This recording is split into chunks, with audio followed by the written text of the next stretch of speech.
सागर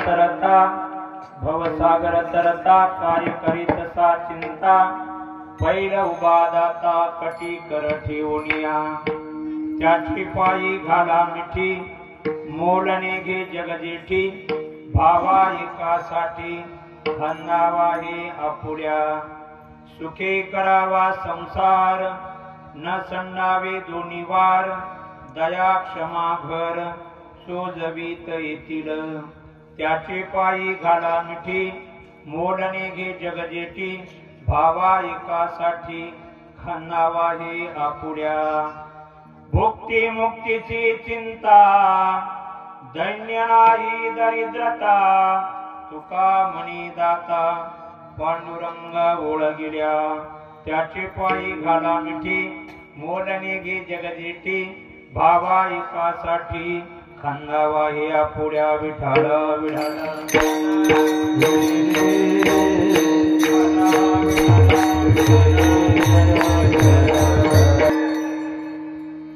नमामि सद्गुरुं शान्तं सच्चिदानंद विग्रहं पूर्ण ब्रह्म परानंदं ईशमानंदी वल्लभं गुरुर ब्रह्मा गुरुर विष्णु गुरुर्देवो महेश्वरः गुरु साक्षात् परब्रह्म तस्मै श्री गुरवे नमः ब्रह्मानंदं परमसुखदं केवलं ज्ञानमूर्तिं द्वन्द्वातीतं गगनसदृशं तत्त्वमस्यादिलक्ष्यम् एकं नित्यं विमलमचलं सर्वादिसाक्षिभूतं भावातीतं त्रिगुणरहितं सद्गुरुं तं नमामि वसुदेवसुतं देवं कंसचाणूरमर्दनं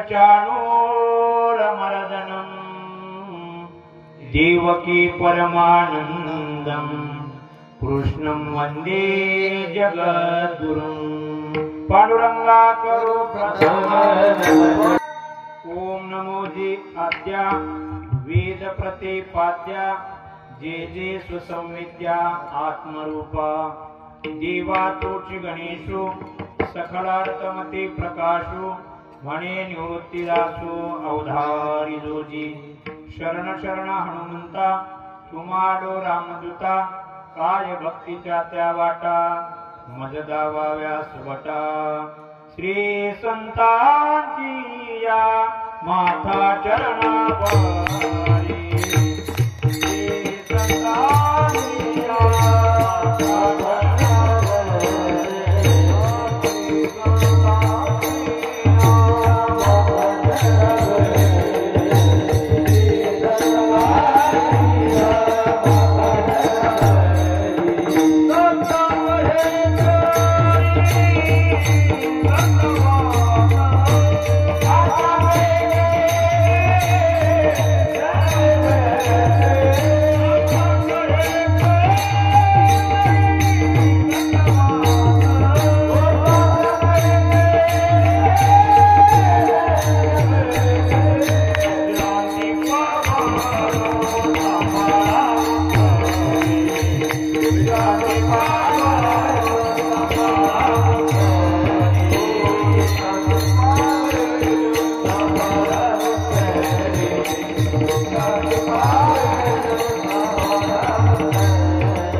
ठेवूनिया त्याची पायी घाला मिठी मोडणे गे जगजेठी भावा एकासाठी खांदावा हे आपुड्या आनंदादी नंद जगदादी कंद रुक्मिणी प्राण संजीवन अखंड करुणावरुणालय भगवान पंढरीश परमात्मा ज्ञानियांचे राजे योग्यांची माऊली साधकांचे मायबाप वैष्णव अग्रगण्य श्री ज्ञानोबराय प्रेमाचा पुतळा भक्तीचा जिव्हाळा वैराग्याचे महावीर असणारे श्रीमंत श्री जगद्गुरु तुकोबराय सद्गुरु निष्ठ स्वामी भक्त पैठण निवासी असणारे शांती ब्रह्म एकनाथ महाराज स्वानंद सुखनिवासी सद्गुरु जोग महाराज आपल्या सर्वांचे गुरुवर्य आनंद आश्रम स्वामी महाराज या सकल संतांच्या कृपेने आशीर्वादाने अतिव स्नेहाने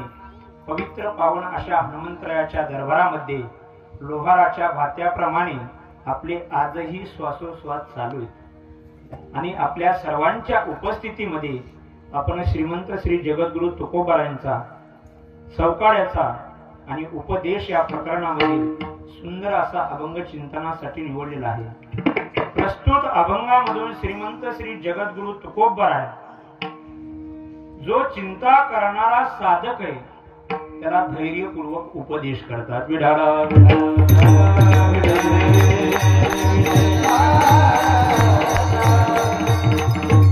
सेवेला प्रारंभ करण्यापूर्वी दोन शब्दाचा परिहार देणं अत्यंत अगत्याचं आहे। सर्वांना ज्ञात आहे, सर्वांना श्रुत आहे की आजची कीर्तन रूपी सेवा कशाच्या निमित्ताने आहे, कोणत्या कारणाने आहे, पण एक वक्त्याचं कर्तव्य म्हणून दोन शब्दाचा परिहार। गेली 10 वर्षापासून श्री क्षेत्र सांगळेवाडी अर्थात संभाजीनगर येळपणी परिसर या पवित्र पावन हनुमंतरायाच्या दरबारामध्ये ज्यांच्या मार्गदर्शनाने ज्यांच्या प्रेरणेने या ठिकाणी हा अखंड हरिनाम सप्ताह चालू झाला ते आपल्या सर्वांचीच गुरुवर्य परमपूज्य आदरणीय हरिभक्त पारायण गोपाळ महाराजजी शास्त्री त्यांची आपल्याला या सप्ताहामध्ये उणीव भासते। त्यांची तब्येत खराब असल्यामुळे ते आपल्या सप्ताहाला उपस्थिती लावू शकले नाहीत, पण ज्यांनी हे या सप्ताहाचं रोपटं लावलंय आणि ते आज फुलल्या गेले। जसं ज्ञानोबराय म्हणतात इवलेसे रोप लावेले द्वारी पण त्याचा वेलू गेला गगनावरी। या सप्ताहाची सुरुवात अगोदर फक्त ज्ञानेश्वरी पारायणापासून आहे आणि त्याच पारायणाचं काही पुण्य सर्वांच्या पदरामध्ये पडल्यामुळे हा सप्ताह भरभरून चाललेला आहे। त्यांच्या मार्गदर्शनाने प्रेरणेने हा सप्ताह सुरू झालेला आहे आणि श्री धर्मवीर संभाजीराजे प्रतिष्ठान सांगळेवाडी तरुण मंडळ यांच्या सहकार्याने आणि आपल्या सर्व गावातील ज्येष्ठ श्रेष्ठ टाळकरी मंडळी भजनी मंडळीने भजन मंडळींच्या आज्ञेने हा सुरू झालेला अखंड हरिनाम सप्ताह आहे आणि या सप्ताहामधील 4थ्या दिवसाची कीर्तन रूपी सेवा तुम्हा सर्व सांगळेवाडी संभाजीनगर यातील सर्व तरुण मंडळींच्या आज्ञेने भजनी मंडळींच्या आज्ञेने ही माझ्या वाट्याला आलेली आहे। विडाला विडाला या सप्ताहाला मी जसं येतोय त्याला 4थं वर्ष नेमकी ही सेवा 4थ्या दिवसाची झाली म्हणजे 4थं वर्ष या व्यासपीठावर कीर्तन 5वं पण 4था सप्ताह आहे। पण महाराज या संभाजीनगर सांगळेवाडी या वाडीचं दर्शन होण्याकरता पहिल्यांदा ज्यावेळेस मी आलो त्यावेळेस आमचीच गुरुबंधू असणारे ज्येष्ठ गुरुबंधू अर्जुनजी महाराज त्यांच्या माध्यमातून पहिल्यांदा या गावामध्ये येण्याचा योग आला। महाराज आपल्या गावाचं परम भाग्य की महाराज ज्यांच्या जीवनामध्ये ज्यांनी स्वानंद सुखनिवासी सद्गुरु जोग महाराज ही वारकरी शिक्षण संस्थेचा 4 वर्षाचा कोर्स पूर्ण केला आणि तदनंतर 2013 ते 2019 पर्यंत 6 वर्षाचा लघु प्रस्थांतरी वेदांताची ज्याला म्हणतो ती आमचे परमहंस परिव्राजकाचार्य भारतानंद स्वामीजी गिरी महाराज त्यांच्याकडे पूर्ण 6 वर्षाचा कोर्स केला आणि त्याच्यानंतर एवढंही शास्त्राचा अभ्यास केल्यानंतर आपल्या जीवनामध्ये ज्ञान गिळोनी गावा गोविंद गा या वृत्तीचं अनुसरण करून त्याच्यानंतर महाराज स्वतः 4000 किलोमीटर नर्मदा परिक्रमा केली आणि मध्ये काही 2-3 वर्षाचा गॅप पडल्यानंतर त्याच्यानंतर महाराज गोदावरी परिक्रमा केली. जोग महाराजांची संस्था पूर्ण करणं, त्याच्यानंतर लघु प्रस्थांतरी पूर्ण करणं, नर्मदा मयाची परिक्रमा आणि गोदावरी मयाची परिक्रमा करणारे मला तर वाटते महाराष्ट्रात पहिलेच आहेत. विढाला विढाला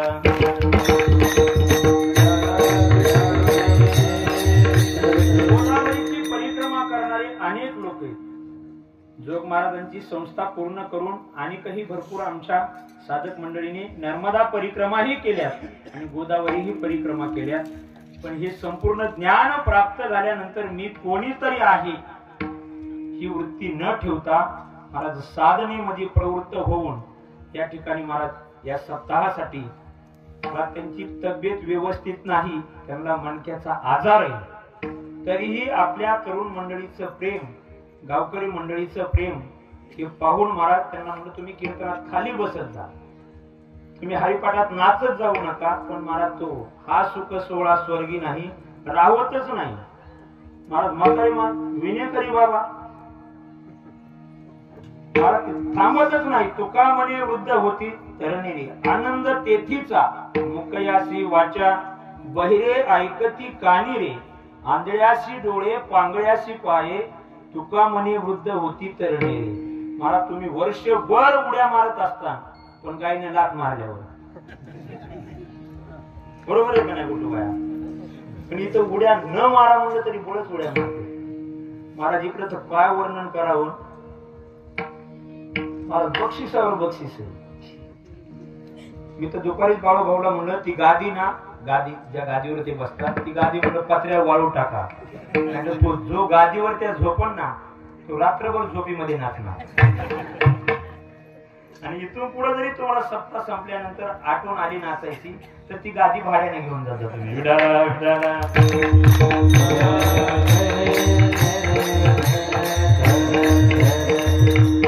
मला भरभरून आनंदाने हा या सप्ताहाचं वातावरण चालू आहे आणि तो आपण सर्वजण भगवान परमात्म्याच्या कृपेने आनंद घेतोय. आणि या आनंदाच्या वातावरणामध्ये महाराज आपल्याला सुंदर अशी गायक वादक मंडळी आपल्या गावाला लाभलेली आहे. त्याच्यामध्ये आमचे परममित्र म्हणजे जवळजवळ आमच्या या गावामध्ये सोबतच आगमन आहे म्हणायचं. आणि आता एक कायम शेवटपर्यंत आपले गरुड भगवान परमात्मा नेत आहेत तोपर्यंत आपले काय माहिती. महाराज हरिभक्त पारायण लहुजी महाराज सुंदर असा त्यांचा आवाज आहे, त्याच्या माध्यमातून आपल्या गावाला महाराज तृप्त करतात. तेही आजच्या कीर्तनासाठी उपस्थित आहेत आणि पहिल्यांदाच आपल्या गावामध्ये या सप्ताहाच्या माध्यमातून ज्यांचं आगमन झालेलं आहे अशी महाराज हरिभक्त पारायण गायनाचार्य रिंकेशजी महाराज त्यांचीही उपस्थिती आजच्या कीर्तनासाठी आहेत. आमच्या बरोबर आलेले किशोरजी महाराज आहेत. इकडे आपल्या गावातील महाराज सर्व टाळकरी मंडळी भजनी मंडळी उपस्थित आहेत. आज तुकाराम बाबा सुद्धा महाराज प्रत्येक दिवशी टाळ घेऊन या ठिकाणी उपस्थित राहतात. टाळकरी मंडळीची संख्या वाढली. महाराज 5 जण झाले आणि 2 7 5 झालं, भरपूर झाले. 7 दिवसाची 7 आणि एक उभा राहिला का काल्याचं कीर्तनच झालं. स्वतः तोही उभा खाली बसलाय. महाराज या सर्वांच्या उपस्थितीमध्ये हा आनंदाचं वातावरण आहे. आणि इकडं महाराज ज्यांचं तोंड बोलत नाही हात बोलतोय. काय तोंड बोलत नाही हात बोलतोय असे महाराज उत्कृष्ट मृदंगाचार्य योगीजी महाराज काळे तेही 2 वर्षापासून आपल्या सप्ताहाकरता हजेरी लावतात. विनेकरी बाबा आहेत. तुळशीवाल्या कळशीवाल्या माता भगिनीही या ठिकाणी उपस्थित आहेत. पेटी मास्तर आज थकल्यामुळे नवीन पेटी मास्तर हे आपल्याला प्राप्त झालेले आहेत. सुनील दादा त्यांनी तरी किती पेटी वाजवायची. महाराज या सर्वांच्या उपस्थितीमध्ये महाराज ऐकणारा या ठिकाणी महाराज जाणकार श्रोते वर्ग आहे. महाराज भरपूर गर्दी जरी नसेल तर गर्दी मात्र नक्कीच आहे.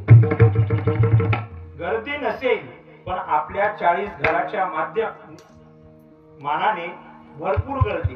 नाहीतर 100-200 घर जरी गावात असली तरी एवढी लोकसंख्या नसते. महाराज अण्णा आहेत. महाराज गावडे महाराज आहेत. वाटते सांगळे महाराज पाठीमागून कृपात राहिले की वाटते मंदिरातून आहेत. मंदिरात आहेत ते पण बरे आशीर्वाद द्यायला पाठीमाग असलं म्हणजे बरं राहते. या सर्वांच्या उपस्थितीमध्ये आपण जगद्गुरु तुकोबरायांचा सेवेकरता चौकड्याचा अभंग निवडलेला आहे.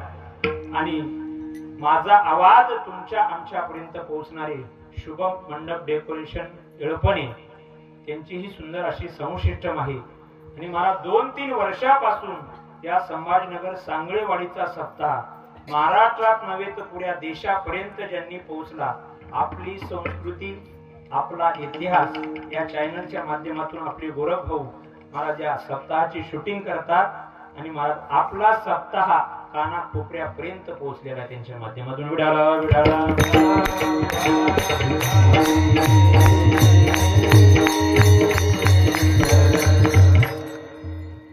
आपल्याकडे आता फक्त 1 तास उरला. 1 तास उरला कीर्तन संपवायासी. आपल्याकडे 1 तास. 1 तासामध्ये फक्त माझ्याकडे टक लावून बघायचं नाही, कानही माझ्याकडे ठेवायचे. खाली बघितलं तरी चालते, कारण मान दुखण्याची शक्यता अगोदरच गोटोभाऊचं डोकं दुखते, त्याच्यामुळे जास्त दबाव येण्याचं कारण नाही. आपण सेवेकरता जगद्गुरु तुकोबरायांचा चौकड्याचा उपदेश या प्रकरणातला अभंग निवडलेला आहे. भवसागर तरता कार्य करीत सा चिंता, पहिलं उभा दाता कटिकवर ठेवूनिया, त्याचे पायी घाला मिठी मोलने घे जगजेटी, भावा एकासाठी खंदावा हे आपुल्या. जगद्गुरु तुकोबराय चिंता करणाऱ्या साधकाला धैर्यपूर्वक उपदेश करतात. उपदेश करणारे जगद्गुरु तुकोबराय. उपदेशाचा विषय आहे चिंता करणारा साधक आणि उपदेश अभंगामध्ये. उपदेशक, उपदेश आणि उपदेश या 3 गोष्टीचा विचार करावा लागतो. तुकोबराय सिद्ध अवस्थेमधून साधकाला उपदेश करतात. काय? साधक अवस्थेमधून साधकाला उपदेश नाही, साधक अवस्थेमधून संसारिकाला उपदेश नाही, साधक अवस्थेमधून सिद्धाला उपदेश नाही. सिद्ध अवस्थेमधून साधकालाही उपदेश होतो आणि सिद्ध अवस्थेमधून संसारिक लोकांनाही उपदेश होतो, अर्थात पामरालाही उपदेश होतो. उपदेश परमार्थिक करायचा असेल तर आपल्या जीवनामध्ये अगोदर सिद्ध अवस्था प्राप्त व्हावी. आणि सिद्ध अवस्था प्राप्त होत नसेल आणि कोणी साधकाला उपदेश करत असेल तो त्याचा उपदेश कधीच फळीभूत होत नाही, कारण स्वतः सिद्ध अवस्था प्राप्त केलेली नाही. आणि एखाद्या साधकाला किंवा एखाद्या संसारिकाला उपदेश करत असेल तर तो उपदेश त्या व्यक्तीचा फळीभूत होत नाही. परमार्थाबद्दल असू द्या किंवा पामराला परमार्थाबद्दल काही सांगायचं असू द्या, त्याला सिद्ध अवस्था प्राप्त करावी लागते. आणि सिद्ध अवस्था प्राप्त नसेल आणि जगामध्ये कोणी उपदेश करत असेल तर त्या उपदेशाचा काहीही उपयोग होत नाही. नाही संत चिन्हे उमटली अंगी, उपदेशा लागी प्राप्त झाला. संतांची चिन्ह अंगावर उमटलेली नाहीत, साधूंचे महाराज चिन्ह अंगावर उमटलेली नाहीत. आणि जगामध्ये जर कोणी साधकाला उपदेश करत असेल, परमार्थाबद्दल बोलत असेल तर तो उपदेश महाराज फळीभूत होत नाही. विडाला विडाला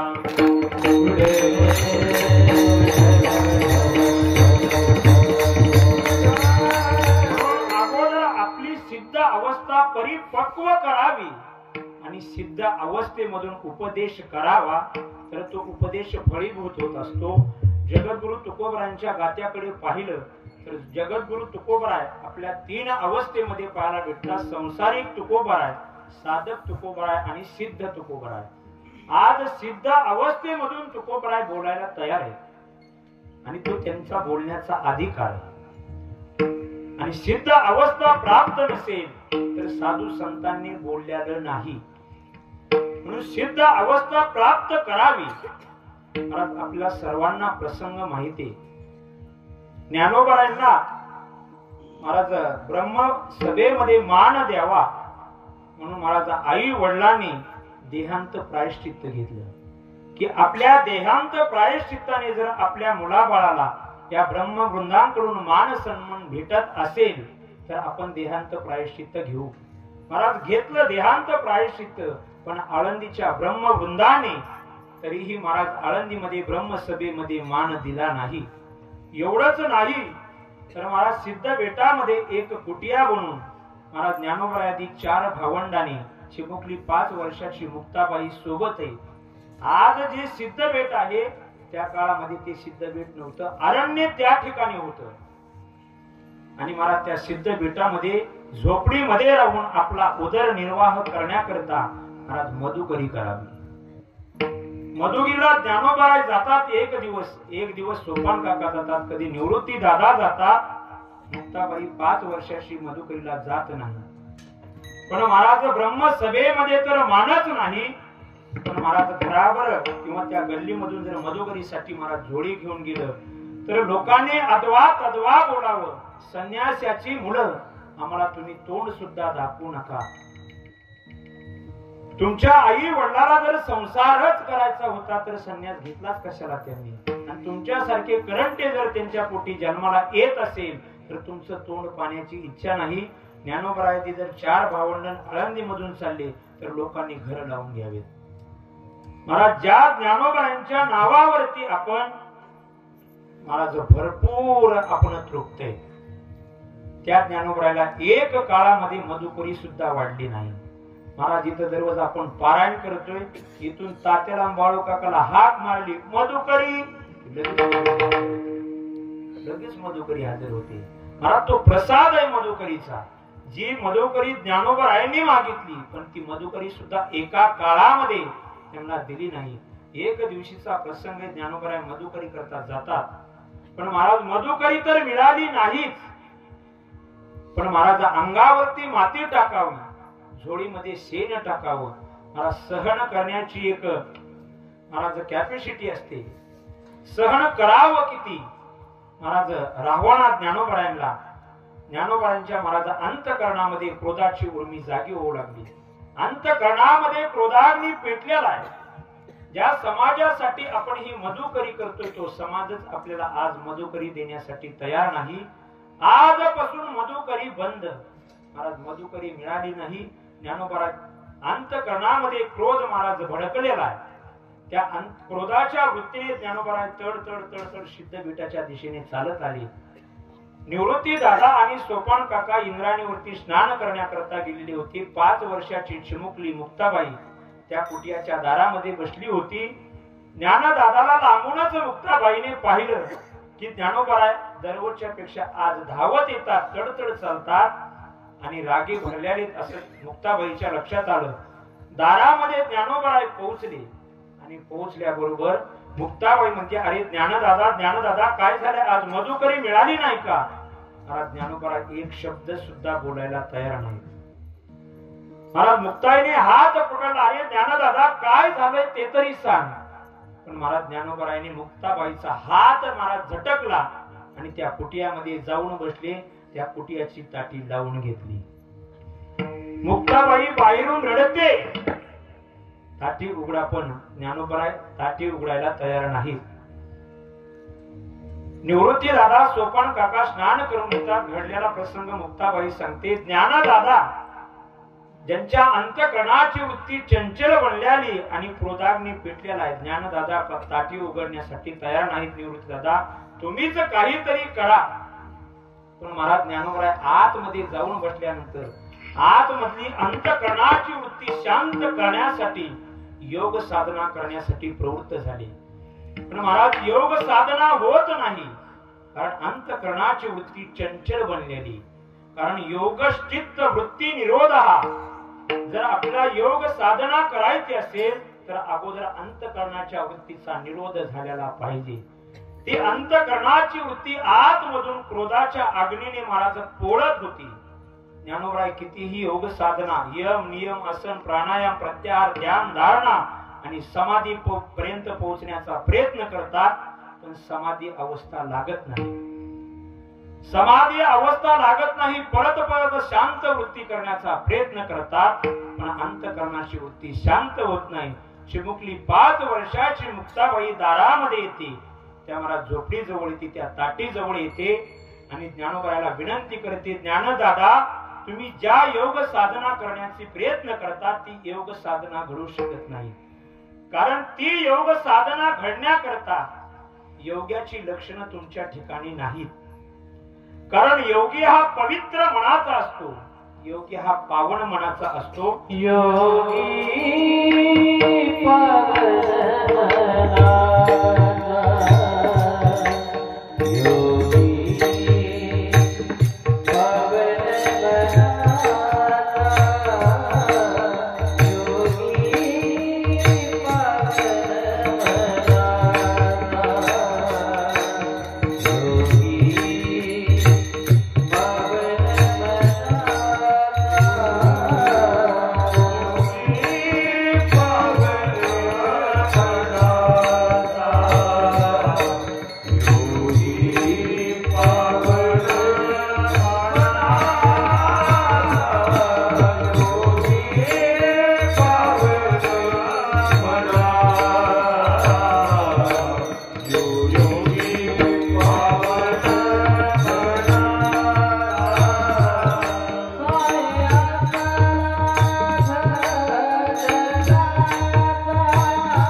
अपराध जनाचा.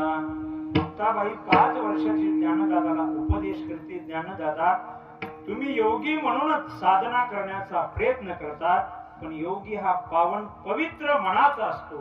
आणि साहे अपराध जनाचा, जो जनाचा अपराध सहन करतो तोच या जगामध्ये योगी. ज्ञानदादा, आणि तुम्हाला योगी बनायचं असेल तर तुम्हाला जगाचे अपराध सहन करावे लागतील. विश्वरागे झाले वन्नी, संती सुखे व्हावे पाणी.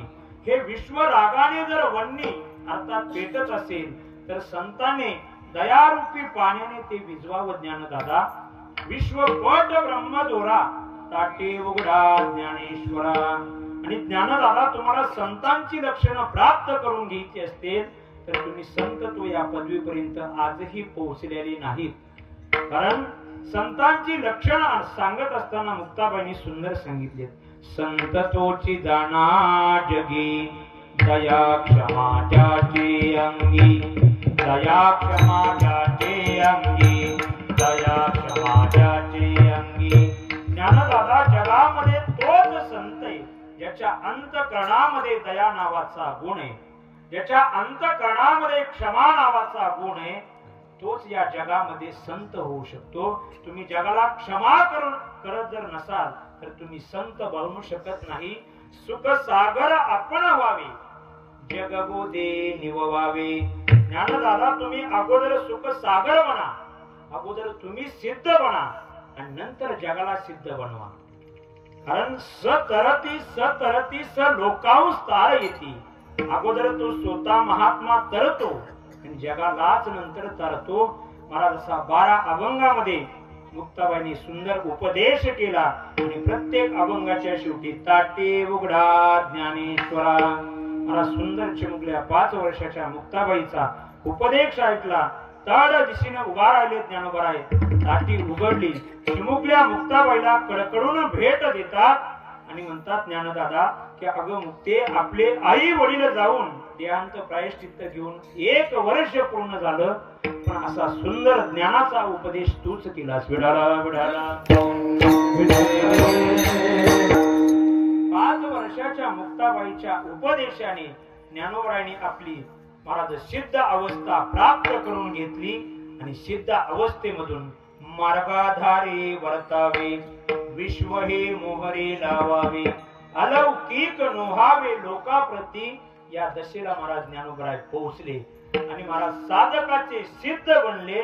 आणि सिद्ध अवस्थेमधून महाराज ज्ञानोबरायादी तुकोबरायादी साधू संतांनी आपल्याला उपदेश केला. साधू संत असिद्ध अवस्थेमधून कधीही उपदेश करत नाही. अगोदर सिद्ध बनतो आणि नंतरच उपदेश करतो. अगोदर अनुभव घेतो आणि नंतर जगासमोर देतो. महाराज अनुभवे आले अंगा ते या जगात येतसे. अगोदर परमार्थाचे अनुभव घेतले, तो का म्हणे चाकोळी सांगी, माझा अनुभव आहे अंगी. नाथ महाराज म्हणतात, जेने स्वयं चाखिली नाही चवी, तो दुजियासी गोडी केवी दावी. एखाद्या पदार्थाची चव आपण जर चाखलेली नसेल तर हा पदार्थ असा आहे असं आपण सांगू शकतो का? तो पदार्थ आपण अगोदर खावा. बरोबर आहे का नाही? बरोबर आहे विश्वजित? विश्वजितच आहे ना? आता समर्थलाच कवर प्रश्न विचारा. विश्वजितच आहे ना? कारण विश्वम जयती इति विश्वजित. जो विश्वाला जिंकतो तो विश्वजित आहे. मला फक्त डोळ्याला जिंकायचं. मला सांग विश्वजित, परवा दिवशी गुलाबजामुनची पंगत झाली, तो होता का पंक्तीला? बरोबर. तू खाल्ली का? तुला आवडतात का? फक्त मानस हरवायला बोलता येते का? गुलाबजामुन आवडतात, किती खातो? देत नाही मी, तर सांग. हा किती खातो? 5, 10, 20, 25, 50, 100, 50. 5. कीर्तनात खोटं बोलायचं नाही. परत पंक्तीला 5च्या वर घरीच गुलाबजामुन देणार नाही. 5. बरोबर आहे ना? 5 मापात आहे, काय अडचण नाही. कारण तब्येत येऊनच कळते कमीच खातो तो. मला सांग, तू गुलाबजामुन खाल्लेस परवा दिवशी, बरोबर आहे का नाही? गुलाबजामुनची चव कशी होती? हा असं वजनात म्हणणं गोड. कशी होती? गोड होती, रसभरीत होती. त्याने गुलाबजामुन खाल्ले, त्याची गोडी चाकली. त्यांनी सांगितले गोड होते, रसभरीत होते आणि सुंदर अशा प्रकारचे केले. काही काही डब्यात भरून आणि काही घरी नेऊन ठेवले, ते खातात आणि काही जाऊन कोणी बघू. कीर्तन झाले की तुम्ही डबे तपासता सगळे. मला सांग, तू गुलाबजामुन खाल्लेस, त्याची गोडी गोड आहे, रसभरीत आहे, त्याची चव तू चाकलेली म्हणून सांगितलंस. पण विश्वजित मला सांग, गांजाची चव कशी? बोल बया.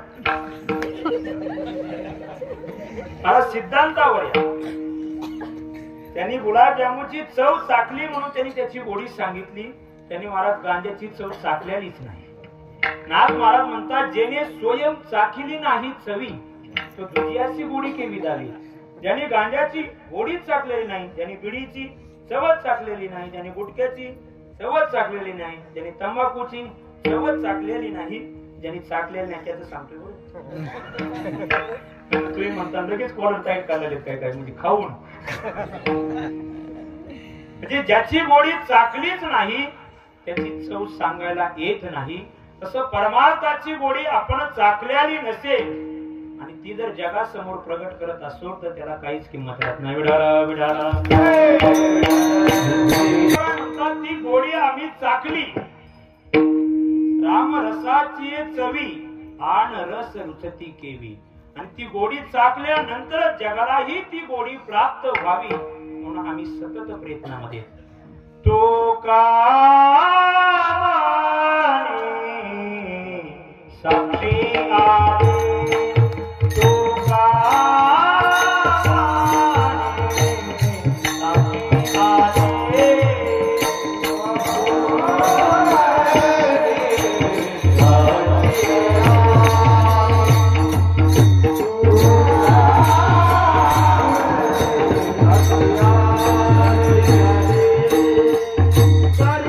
Yeah.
उपदेशाच्या माध्यमातून, पण आज जे प्रगट करतात ते चिंता करणाऱ्या साधकासाठी प्रगट करतात। महाराज, या जगामध्ये दोन वर्ग आहेत, एक सचिंतक वर्ग आहे आणि एक निश्चिंतक वर्ग आहे। चिंतया सह वर्तते इति सचिंतकः आणि निश्चिंततया वर्तते इति निश्चिंतकः। म्हणजे निश्चिंतीने जो राहतो त्याला निश्चिंतक म्हणतात आणि जो चिंतेने राहतो त्याला सचिंतक म्हणतात। म्हणजे सतत चिंतेमध्ये आहे तो चिंता करणारा एक वर्ग आहे आणि आपल्या जीवनामध्ये कुठल्याच प्रकारची चिंता नाही असा एक वर्ग आहे। महाराज, चिंता करणाऱ्या वर्गाला आज उपदेश आहे, चिंता न करणाऱ्या वर्गाला उपदेश नाही। चिंता न करणारा जो वर्ग आहे तो सिद्धांचा वर्ग आहे। आता निश्चिंतीने वागणो विसावा, कुंडलिया धावा तृष्णेची, ज्याच्या जीवनामध्ये कुठल्याच प्रकारची चिंता राहिलेली नाही। आमा भय चिंता नाही धाक, जन्म मरण काही एक, झाला इहालो की परलोक, आले सकळी तुझ लागली सकळ। आम्हा भय चिंता नाही धाक, त्यांच्या जीवनामध्ये कुठल्याच प्रकारची चिंता राहिलेली नाही। त्यांची चिंता भगवान परमात्म्याला लागली, तुझ लागली सकळ चिंता।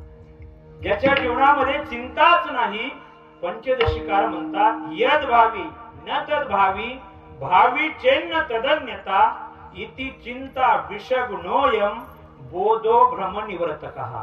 त्यांच्या जीवनामध्ये असा बोध प्राप्त करून घेतलाय की त्यांनी भ्रमाला निवृत्त केलंय आणि चिंता रूपी विषयाचा नाश झालाय। म्हणून ज्यांच्या अंतःकरणाची वृत्ती झालेली, यद भावी न तद भावी, भावी चेन्न तदन्यथा, जगामध्ये जे होणार आहे ते होणारच आहे, जे होणार नाही ते होणारच नाही, ही अशी अंतःकरणाची वृत्ती ज्याची झाली तो निश्चिंतक वर्ग आहे। या वर्गाला जगद्गुरु तुकोबराय उपदेश करत नाही, आपल्या जीवनामध्ये जो सतत चिंता करतोय, रात्रंदिवस ज्याच्या जीवनामध्ये चिंता खाते त्याला जगद्गुरु तुकोबराय आज उपदेश करतात। पण चिंता करणाऱ्यामध्ये दोन प्रकार आहेत, एक संसाराबद्दल चिंता करणारा आणि एक परमार्थाबद्दल चिंता करणारा। महाराज, संसारामध्ये दरिद्री आसन घालायचं नाही। आमच्या ऋषिकेश महाराजांच्या भाषेत सांगायचं म्हणजे दरिद्री आसन आहे, ज्याला गावरान भाषेमध्ये चुडवण म्हणतात। ते आसन कधीच घालू नाही, कायम दरिद्री आपल्या घरामध्ये येते, कीर्तनाच नाही, कधीच घालू नये। म्हणून आता इथून पुढे लक्षात ठेवू सारखं ते दरिद्री आसन घालायचं नाही।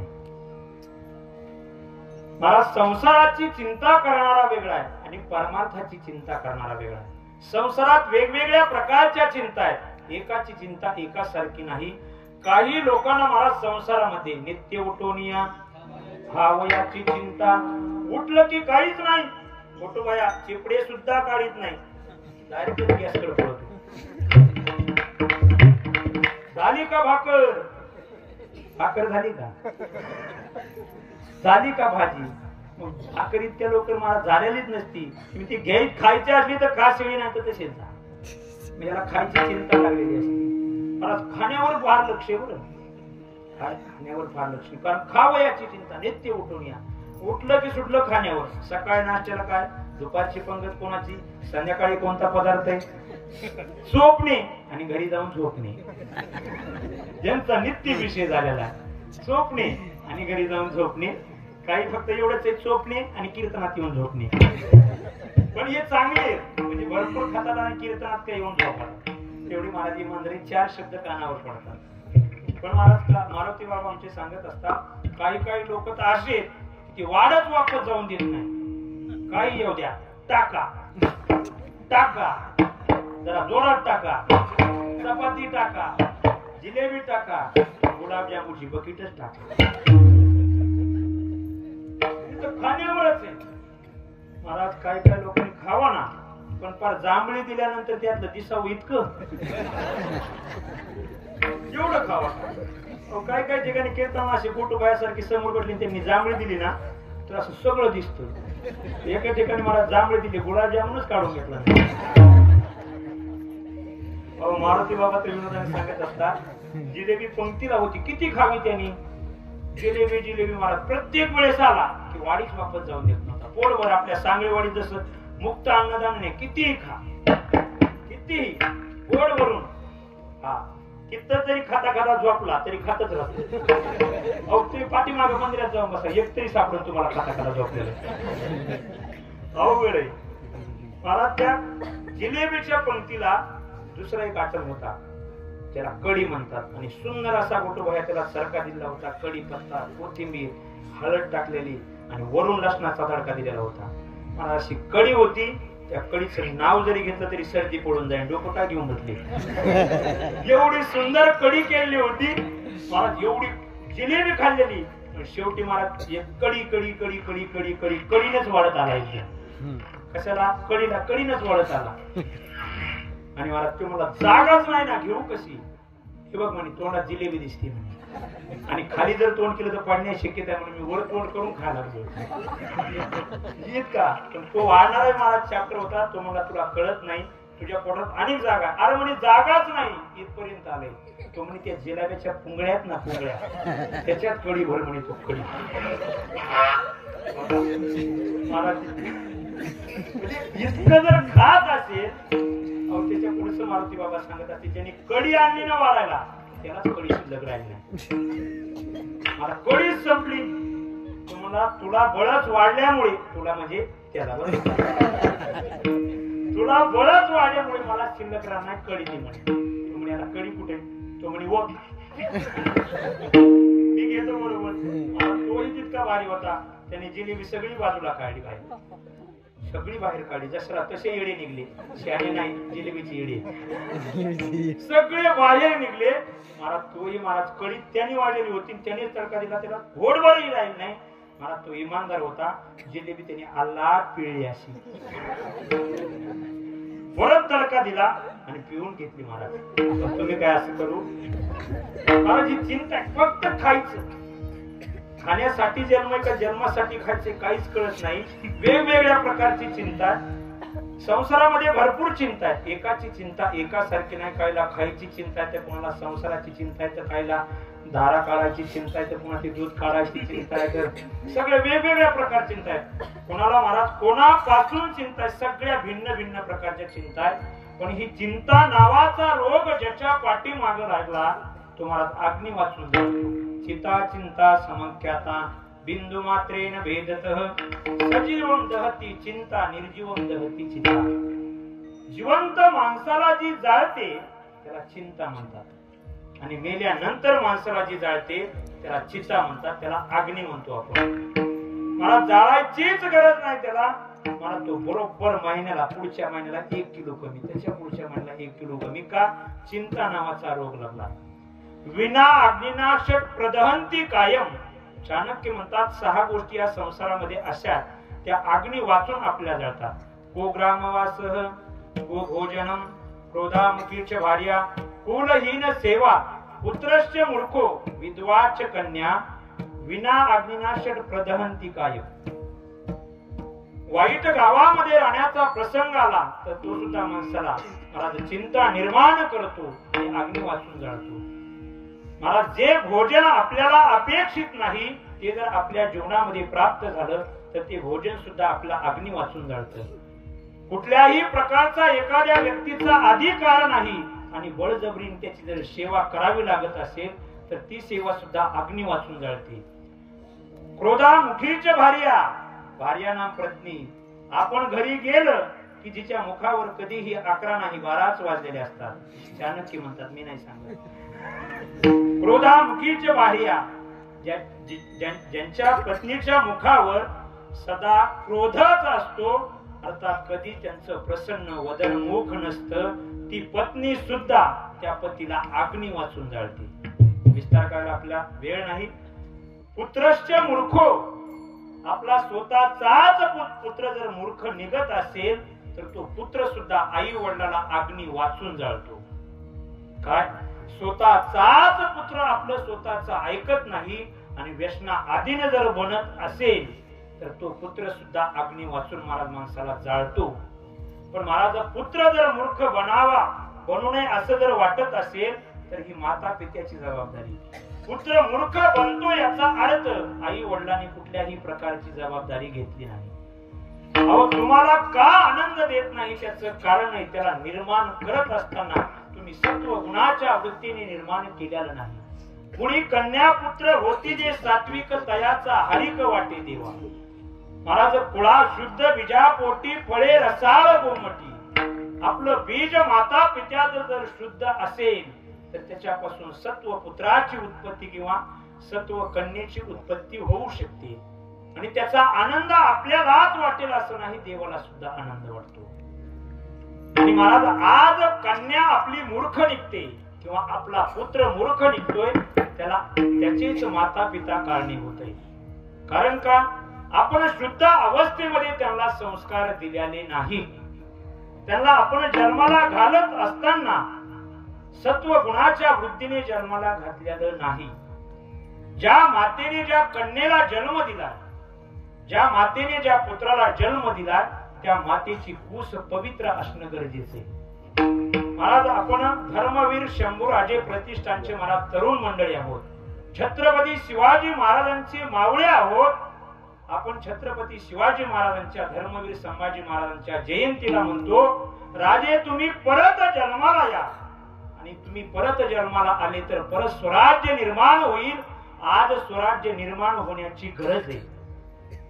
महाराज आज कालच्या मावळ्याची हाक महाराज स्वर्गामधून राजे ऐकतात. ऐकत नाहीत असं नाही, राजे ऐकतात स्वर्गामधून मावळ्या हो माझी ही इच्छा आहे की परत स्वराज्य निर्माण व्हावं. ही माझी इच्छा आहे. पण मावळ्याने तुम्ही मला सांगा की ज्या मातेच्या कुशीमध्ये मला जन्माला यायचंय अशी या पृथ्वी तलावर कोण जिजाऊ मा साहेब आहे की तिची आज कूस पवित्र आहे. ज्या पवित्र कुशीमध्ये मी जन्माला यावं आणि स्वराज्य निर्माण करावं अशी कोणती जिजाऊ मा साहेब आहे मावळ्यावर तुम्ही सांगा. त्या मातेच्या पोटी मी जन्म घ्यायला तयार आहे. आणि आज जर एखादी माता माऊली आपली पवित्र कूस ठेवत असेल तर आजही छत्रपती शिवाजी महाराज, धर्मवीर संभाजी महाराज, ज्ञानोबराय, तुकोबराय साधू संत जन्माला यायला तयार आहे. पण महाराज आजची जिजाऊ मा साहेब जिवंत प्राण्याची हत्या करते, घरामध्ये मांस आणते आणि शिजून खाते. कधी पवित्र कूस राहणार आहे? विडाला विडाला